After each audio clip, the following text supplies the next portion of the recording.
I'm very nervous, so if in case I'm starting to lift it up, please send me a signal or something. สวัสดีค่ะ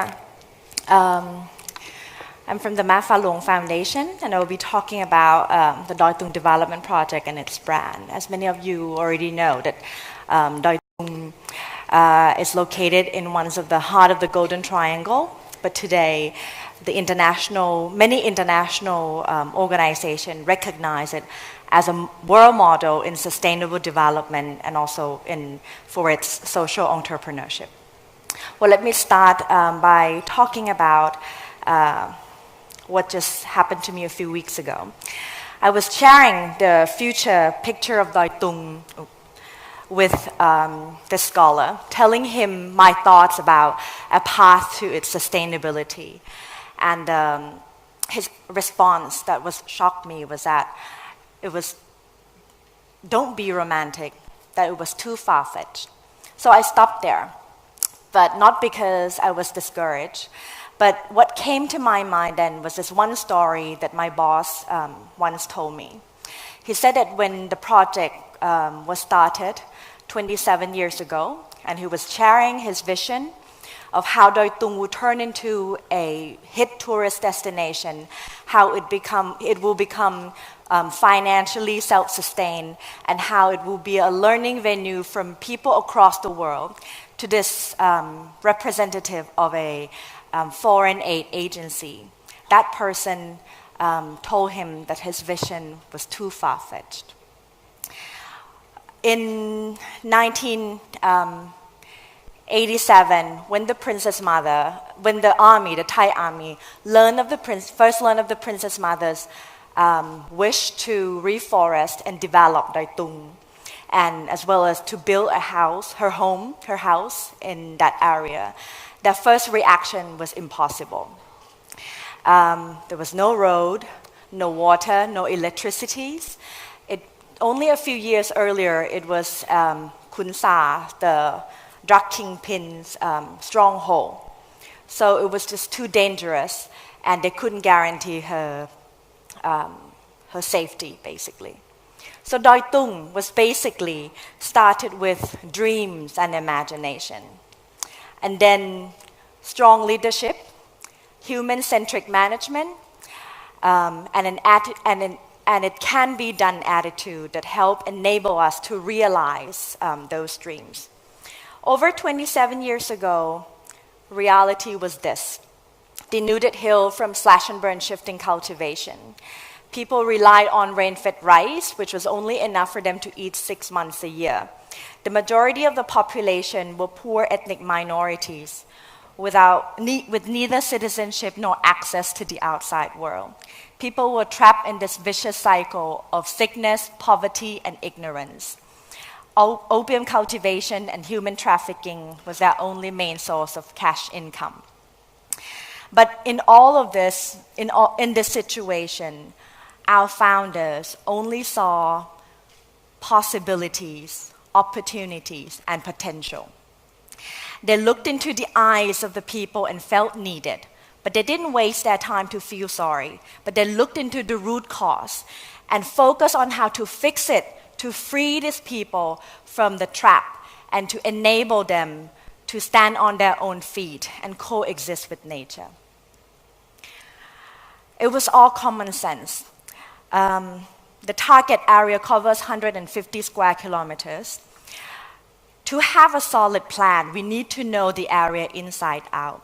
So a team was dispatched to walk the ground. They were given a sack of rice each to spend months in villages in order to listen, to observe, and to understand the situation and to build the relationship with the community. At the same time, we work on gaining trust of the local leaders. Then about 140 men and women were recruited by the leaders to work with us as liaisons, to communicate, to be a liaison communicating between the communities and the project. And through them and their leaders, the local people took an active role in their own development since day one. And today, 90% of those liaisons became leaders of their communities in one capacity or another. So we started small and never put all eggs in a basket. And we gradually grew. We didn't have much money, but we had support from the government and many friends. So basically, we orchestrated public and private sectors to work with the local people in the development initiatives. Our bottom line was simple. We always ask this question that with every baht spent, what do the people get out of it? How can this help revive the forest, sustain the forest? How can it help generate the income? How can it help create jobs? And how can it help empower the people? We collected census data, baseline data, and we conduct annual survey each year to monitor and to measure our performance. And building upon what the people had and the simple sentence of don't let people buy our product out of pity.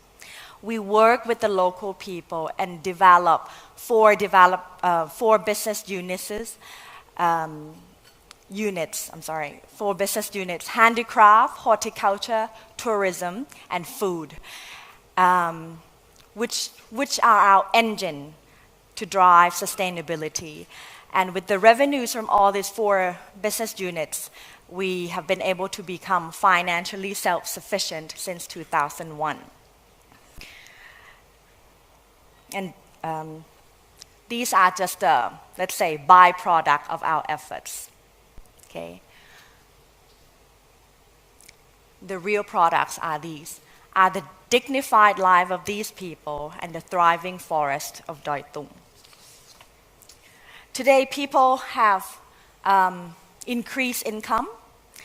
They are part of the mainstream Thai economy now. Their children can go to school. Their children have aspirations and capability. The forest is lush green, valued, and taken care of by the community. And everything I just told you is the story behind our brand.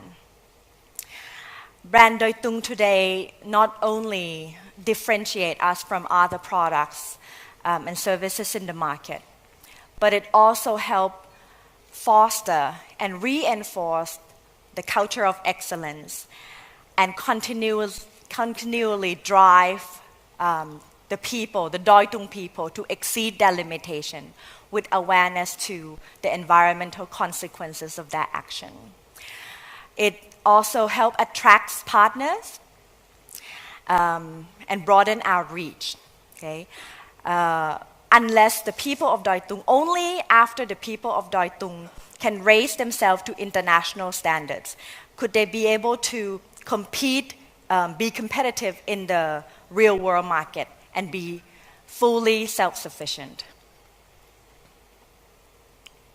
We envision that soon brand Doi Tung can be even much more. It can be platform for other various products from other social enterprises. It can even help shape the industry. Okay? And it will help us broaden that way it will help us broaden our impact and deepen our meaning. So, just to conclude, we believe that it's all up to the quality of our dreams, the commitment, and the management capacity that will help materialize it into reality. We didn't realize when we started the project that we were social enterprises. So it's not about what we call ourselves, but it's about the action and the outcome of the work that we do that would define ourselves. So, dream big, be far-fetched, start small, and make it happen. Thank you very much for your kind attention.